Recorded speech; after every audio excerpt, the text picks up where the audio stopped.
free upgrades are very hard to come by. More often than not, you'll need to have status with an airline. That means flying with them a lot and racking up that airline status, or having an airline credit card and being able to essentially purchase into that status. That is really largely the only way to get a free seat upgrade these days. However, the airlines have gotten smarter, and that's actually worked out to our benefit. If you don't have airline status, there are now ways to get cheaper upgrades.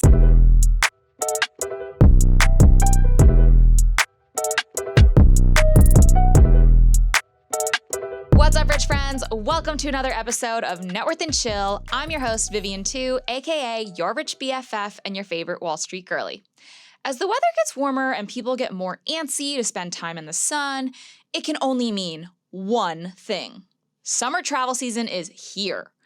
Everyone just wants to be outside. This is the time of year that makes you wonder, how on earth did my friend, acquaintance, or frenemy afford that trip? Soon, your entire Instagram feed is just going to be filled with the most perfectly poised beach pictures with views that alone cost $5,000. But do not be fooled by Instagram. Some people have some money to spend. Some people are smart travelers, but a lot of people are racking up debt to recreate their own season of White Lotus. Seriously. Nearly 3 in 10 travelers are planning on taking on debt to get in the summer travels. Look, I love to travel as much as the next person, but it is not worth putting yourself in financial peril. So today, we are going to go over some of my favorite travel hacks to help save you money, live your best life, and see the world without risking your financial future. Let's get into it. Okay. So first and foremost, let's go over a couple tips on how to actually travel for cheaper. First up, use a VPN to book your travel. Flight prices change constantly, literally day to day, and often those changes in price can fluctuate based on your location, the strength of your country's currency, and how popular a destination is in your region. So maybe you live in New York City and you want to know if your summer trip to Italy is cheaper if you were searching from Brazil. So how do we see what that flight price would be in another place? We are using a VPN. VPNs essentially hide your data that the internet uses to locate you, so people, including airlines, won't be able to see where you're browsing from. This lets you change your location to anywhere in the world, so you are free to explore flight pricing from different regions and make sure you are getting the best deals. All you have to do is download a VPN and choose your desired location as where you are actually pinging from. Then you're going to check all the flight prices for different locations, write them down, repeat with a few different locations, and now you can compare prices on flights and ensure you're getting the best deal. And now you're probably wondering, which VPN should I use? There's a ton out there, but a couple that have had great reviews are ExpressVPN, NordVPN, Surfshark, and BetterNetVPN. Next up, another tip, go somewhere where the exchange rate is strong and in favor of your home currency. So if you're US-based, some great places to consider are Mexico, Poland, Vietnam, South Africa, Japan, Brazil, Portugal, and Ireland. While the flight over to that location might actually be a little bit more expensive, I know I did list some countries that are quite a ways away, but you'll spend significantly less once you're actually there because the US dollar will get you further. If you can afford to spend a little bit more upfront, but don't want to have to penny pinch on excursions, hotels, or even food once you're there, this could be a great way to help you find the perfect summer destination for you. Yes, I know, to make this timely, we are seeing the US dollar weaken, but still, for many of these countries, you're going to have a decently strong exchange rate. So certainly still worth exploring, and visiting a country where the US dollar is strong or your home currency is strong is just going to get you a little bit more bang for your buck once you get there. Okay. So next tip is all about those flights, all about that airport, because guess what? Sometimes those flights are the most expensive part of the trip, and these days flying can be a little bit of a headache. Whenever you book a flight on Delta or Southwest Airlines, go to Google Flights and turn on price alerts for that exact same flight you just bought. If and when you get a notification alerting you to a price drop, you can then head over to Delta or the Southwest app or site and pretend like you're just going to change your flight. But instead of picking a new flight, just pick the same flight you're already on.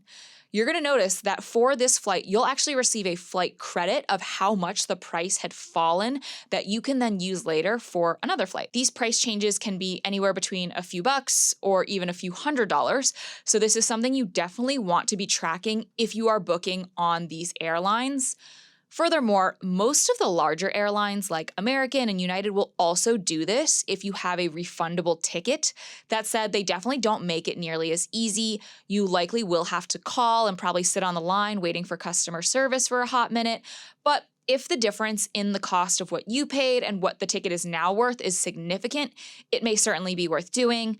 I always check before my flights to make sure I'm getting the best price and not leaving money on the table. This is a great way to fight that sensation of, oh, I'll just wait and maybe the flight will go down in price later. So instead of worrying about whether you'll overpay now and get a better price later, you can book your flight today. And then ultimately, when your flight goes up in price, you'll have locked in that nice lower price earlier. But if it does go down, you can still get kind of some of that money back. So you kind of have the best of both worlds. Up next, my next tip is for students. You should never be paying full price for flights. I didn't know this when I was a student, but you're probably familiar with the travel comparison site Kayak. Instead of going to the regular Kayak website, you're going to go to kayak.com/c/students. No, this is not an ad. No, I'm not being paid for this. They are not sponsoring the podcast. But this is actually a great site where you can find some discounts. You're going to find discounts on student travel there ranging anywhere from 5 to 40% off normal flight prices. All you have to do is when you're typing in your flight search, change the traveler information from one adult. There's going to be a little toggle that says one adult, however many kids, whatever, how many senior citizens. There is an option to change from one adult to one student. And I know what you're thinking. What's stopping anyone from doing this? Can I still do this even if I'm not a student? No, unfortunately. Student validation is usually required when you book through Fly LA, Scholar Trip, and Student Universe, which are the 3 student travel discount programs that Kayak is working with. So whether you're planning for a group trip to the beach or just need flights between your parents' home and your summer internship, this could save you some serious money. And I certainly remember being an absolutely broke college student, and I definitely could have used some of those savings. So make sure you're not leaving money on the table. Make sure you are getting the best deal, because a student discount is a great way to get the exact same thing for a little bit less. Up next, we got to talk about the big elephant in the room: points. If you're buying a flight with points, you have to make sure it's actually worth it. If you have loyalty with an airline or you have a travel credit card, using points or miles can be a great way to get a discount on a flight or a hotel, but you need to make sure that those points are actually converting to the right dollar amounts. How? You're going to check out the Points Guy Awards versus Cash Calculator. So this tool helps you compare miles and points and rewards versus the cash price of a flight or a hotel stay. You can select a specific rewards program and the amount of points you have or want to use, and then it'll compare the cost of using your points to the actual cash pricing. Sometimes it's way better to just pay for stuff in cash. Sometimes it's way better to use points. But you want to make sure that if you are using your points, it's not converting to this crazy high cash dollar value, just because if you are overusing your points, that's still money you're wasting because you could have used it in another conversion scenario. I did this recently and found out that using miles on my flight from New York to London was significantly cheaper than paying for the flight in cash. So I knew it was well worth my hard-earned loyalty miles. But there have been times that I've checked loyalty points, miles, whatever, between Florida and LA, and it actually made more sense to pay for the flight in cash. Always make sure using your points or miles is worth it, or if you should save for a better redemption, because these can be used like cash, so they should be treated like cash. The points and miles values can fluctuate based on certain factors, so this is a great way to check that you're making sure you're getting the best deal. And last tip before we get into some hot summer Q&A, get a travel credit card. If you're a major traveler and you're looking to get some more bang for your buck, getting a credit card that focuses on travel benefits can be a major upgrade for you.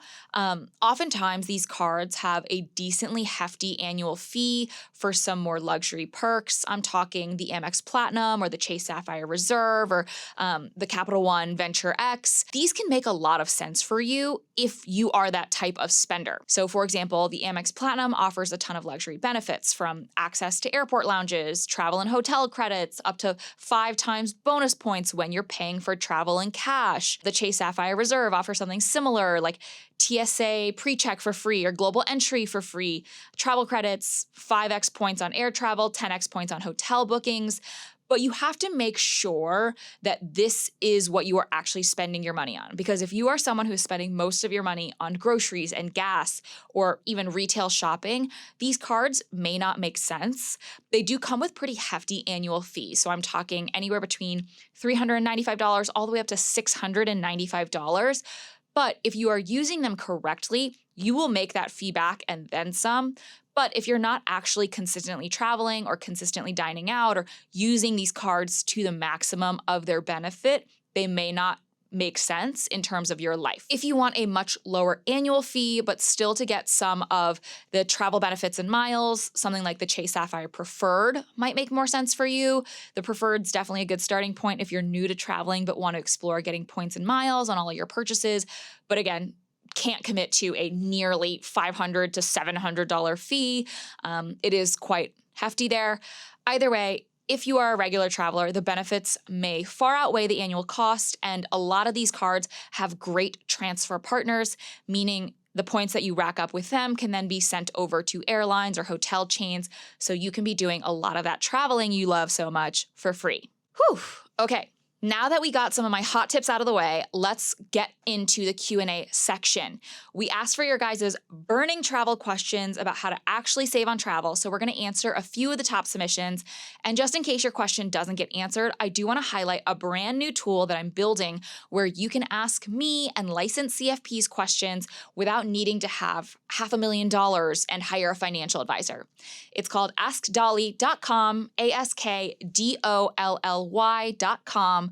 Right now, we're getting people on our wait list, and for the first 20,000 people who sign up, you'll be invited to beta test as this tool rolls out.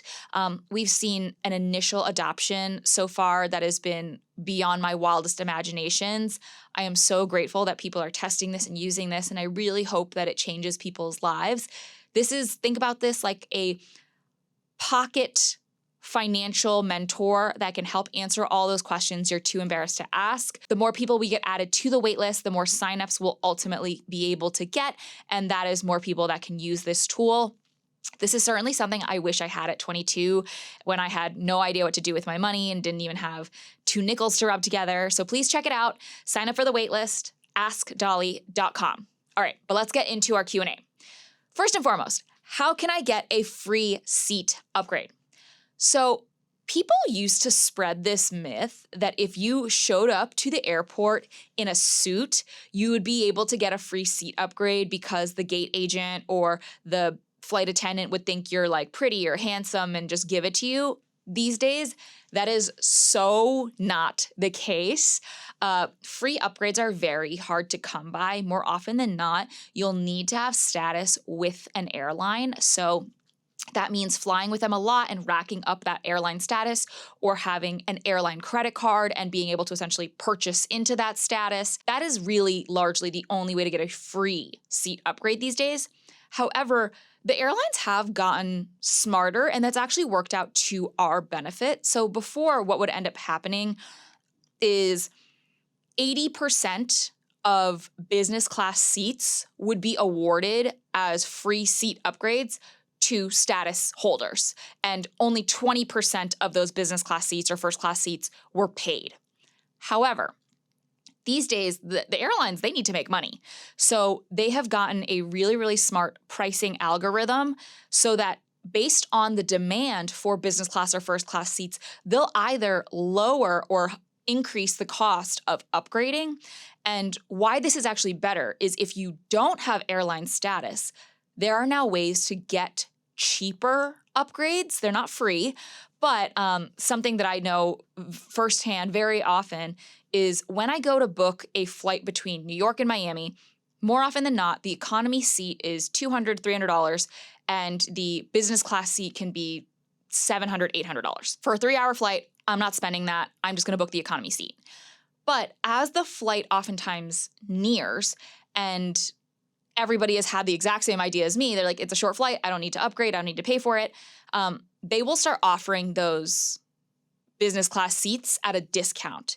And I know that if a seat is offered to me at roughly $150, that's about as low as it's going to get. And if I want a seat, if I'm going to be working on the plane or if it's a late night flight or an early morning flight, that is a great time to get it. And so I'll have spent $250 for the initial economy seat. I'll spend $150 to upgrade. I'll have spent $400 in total, which is more than the economy seat, but not nearly the $700, $800 that it was initially quoted. This is honestly great for regular everyday travelers because you might be able to get a discounted upgrade because otherwise all of those upgrades would go to status holders. And if you don't have status, you're kind of up a creek without a paddle there. So some ways to get free seats are just having status, but there are cheaper upgrades available these days. So make sure to watch your flight apps as well as just checking the websites right before you travel. Okay, up next. What is the best travel credit card for points? Okay, so we kind of talked a little bit about this. There is no such thing as the best credit card, period, or best travel credit card. There is the best travel credit card for you. Depending on how you travel, depending on the way that you are booking flights or where you're trying to stay, certain credit cards are going to make more sense. If you are someone who only flies between your home and your vacation home and it's 2 specific cities with 2 specific airports, it may behoove you to actually get a credit card with an airline so that you can build status up for those, the airlines that those cities are hubs for.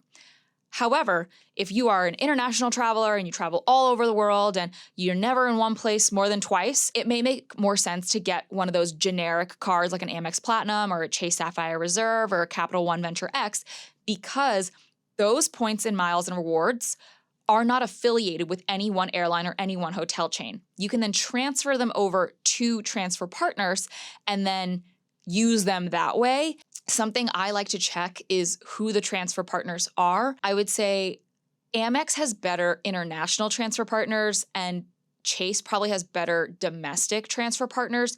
So again, think about how you're traveling. Are you staying in the US? Are you going abroad? What are you really spending on? Would you rather personally pay for hotels in cash or flights in cash? Or use your points on flights or hotels, vice versa, whatever, because that is going to dictate which credit card makes the most sense for you. Next question. Ooh, this is a really good one. Is it dumb to spend on leisure travel in this economy with everything going on? Listen, I know it can feel a little scary right now. There's the word recession floating around. There's, the tariffs, girls. There's a lot going on. And that can require you to feel like you're on edge. I think it is totally okay to travel in this economy if, big if, all of your other financial needs are met and you are in a financially stable position. So what does that mean? It means that you have a very husky emergency fund. So if you have 3 to 6 months, if you can get that 3 to 6 months of living expenses up to 6 to 12 months and then still have money to travel, you can do so. I'm not asking you to completely give up your life or put it on pause, but you want to make sure you do have that emergency fund ready to go, and you should not be sacrificing that to travel.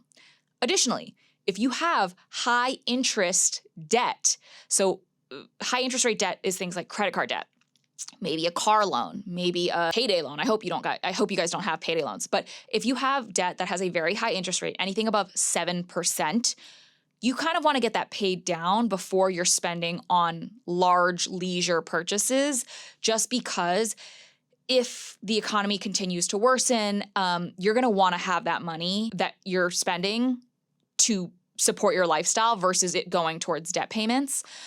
So ultimately, I do think you can still travel, but you want to make sure all of your other bases are set first.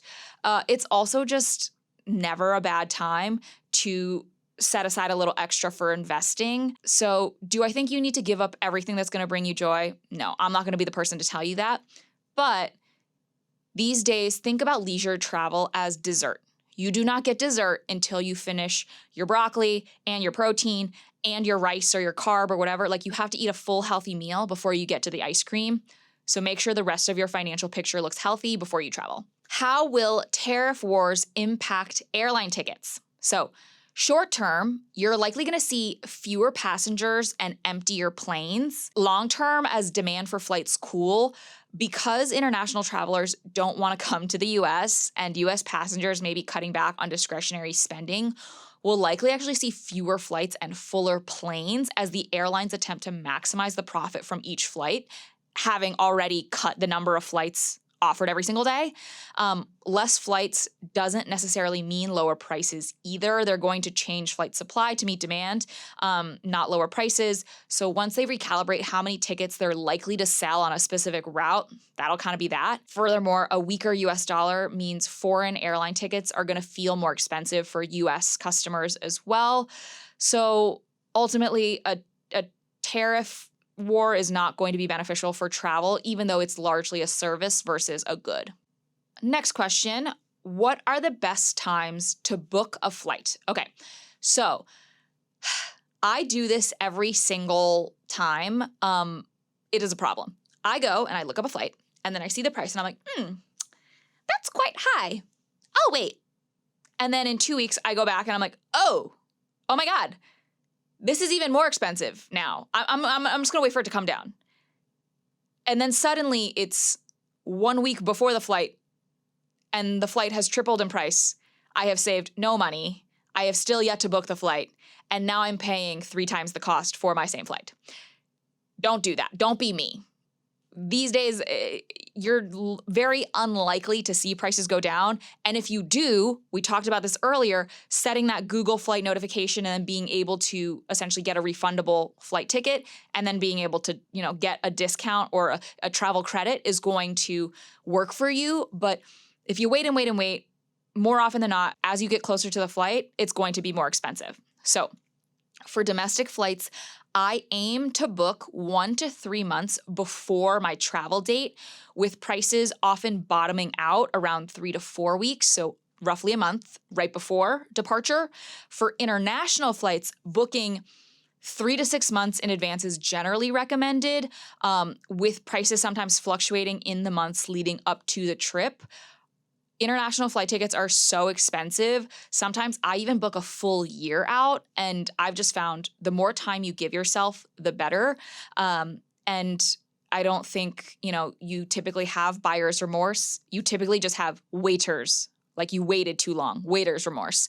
So the earlier you can do it, the better. But that's all to say, sometimes my schedule changes and I do book flights 24 hours in advance and I have to pay up.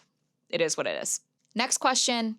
Any tips on just finding cheaper rates? Well, a site that I absolutely love is called Skyscanner. If you just want to go somewhere and you don't really care where, you just want to travel or you just want to get out of town, do a little long weekend getaway, Skyscanner essentially helps you book a flight to anywhere. You can select where you're going to be traveling from, what date you want to go, and then say anywhere or everywhere, and they'll pull the cheapest flights to different locations. And then maybe you'll see some flights to Boston are expensive this weekend, so we'll fly to Austin instead. Or maybe we'll go to Chicago versus San Diego. But what's smart about this is you are going to be able to just see where the flights are the cheapest first before deciding where you're going to be traveling. More often than not, the stuff on site won't fluctuate nearly as much as a flight can. A flight can change by hundreds of dollars, but getting dinner in any city that, is domestic in the US, like that restaurant's not changing its prices every single day. So once you get the flight sorted, that might just be an easier path. So that's a great way to get cheaper rates for flights. Next question. how to travel in business or first class with not a lot of points. Something that is a misconception is that people think you have to be spending a ton of money to get a lot of points, but that's not always true. A lot of these travel credit cards have welcome bonuses. So if you're worried about not being able to rack up enough charges to get a lot of points, something you can do is just open up a new credit card. If you have a good credit score, you pay it off in full on time every single month. But they typically have a clause that's like, if you spend within a certain amount within the first 3 months or 6 months, we will give you 100,000 points. And 100,000 points would take you quite a while to rack up. But if you are able to just spend that amount within the first 3 or 6 months, you can have 100,000 points within 3 or 6 months. And that's probably going to pay for a good chunk of a vacation. I know people who actually churn through credit cards, meaning they will continuously like open them up and close them to keep getting those bonuses. I would say do not do this unless you are very, very credit score savvy. If you are planning on maintaining your oldest line of credit consistently, you have very, very little debt to begin with, because this can kind of spiral out of control. But again, welcome bonuses are a great way to get a lot of those points without having to spend a ton of money. Ooh, another wonderful question. Should I get single trip insurance versus an annual insurance plan for my travel? Fun fact, depending on what credit card you have, trip insurance might already be in the terms and conditions that you didn't read as a perk. So this is, I can't exactly remember if it was the Chase or the Amex, but one of the two actually has trip insurance built in. I want to say it's the Chase, Chase Sapphire Reserve. And essentially, if you have a full vacation booked, but for some reason or other, maybe you get COVID the day right before you're supposed to go, you are actually able to contact them and get, refunds on things that you can't get refunds for, and they'll work with you to try and get your money back. Also, if you are traveling and maybe you get stranded because your flight gets canceled and you have to sleep overnight in a city where you don't have a home, and you're worried like, oh, is this airline even going to cover the hotel cost? Well, not to worry, Chase might be able to cover that hotel cost for you. So just look into your credit card terms. You might not even need to buy trip insurance. It might already be built in. But when it comes to single trip insurance versus annual, this will depend on how much you are traveling. Think about it like a Wi-Fi subscription plan on an airline. If you are traveling nonstop throughout the year, all the time, annual may make more sense. But if you're a family that really only goes on one trip, one big trip a year, or 2 big trips a year, singular like trip-based insurance may just be a little bit cheaper. I've kind of touched upon this already, but best travel credit card for middle class people. I think if you are someone who is traveling enough, but you're not like a high flyer, constantly taking business class flights and staying at the Four Seasons, the Capital One Venture X has a more reasonable annual fee. It's $395, I believe, as of the last time I checked. But it still has a lot of the major heavy hitting perks. So these are things like getting into lounges and some of those really, really great travel benefits that I mentioned earlier. This is going to help you essentially manage the cost every year versus what you're getting.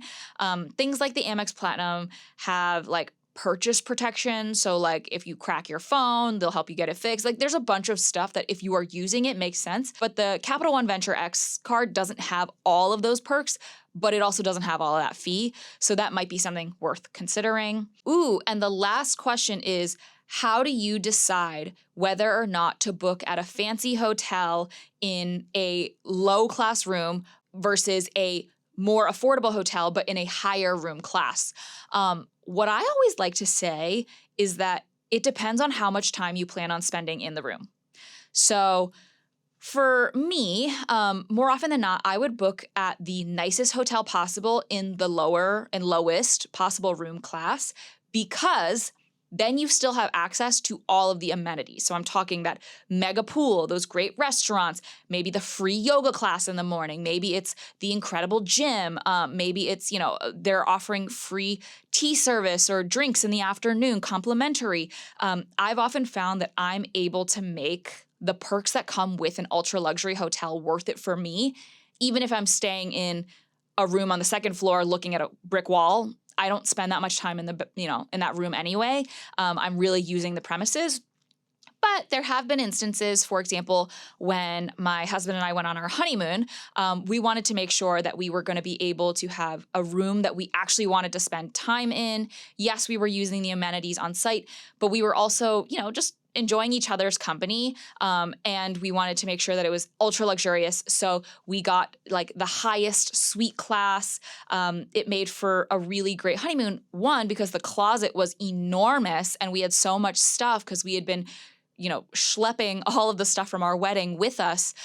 It just made the experience a little bit nicer. We were having private meals in our room that the hotel staff was bringing to us. It was just, him and me, like individual one-on-one time. So we wanted to make sure that it was special. But it really does depend on the occasion. But more often than not, when we're just regularly traveling, I would say stay at a nicer hotel in a lower room class because you'll be able to access all the other perks and amenities. That is all for today.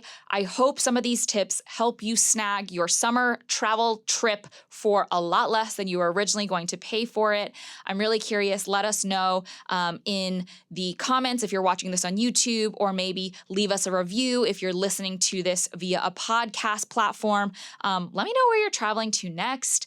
I'm really excited to hear all about it, and I hope you learned something today that makes your next trip that much more enjoyable. Thank you so much, and I will see you guys next week. Bye! Thanks for tuning into this week's episode of Networth and Chill, part of the Vox Media Podcast Network. If you liked the episode, make sure to leave a rating and review and subscribe so you never miss an episode. Got a burning financial question that you want covered in a future episode? Write to us via podcast@yourrichbff.com. Follow Networth and Chill Pod on Instagram to stay up to date on all podcast-related news, and you can follow me at YourRichBFF for even more financial know-how. See you next week. Bye!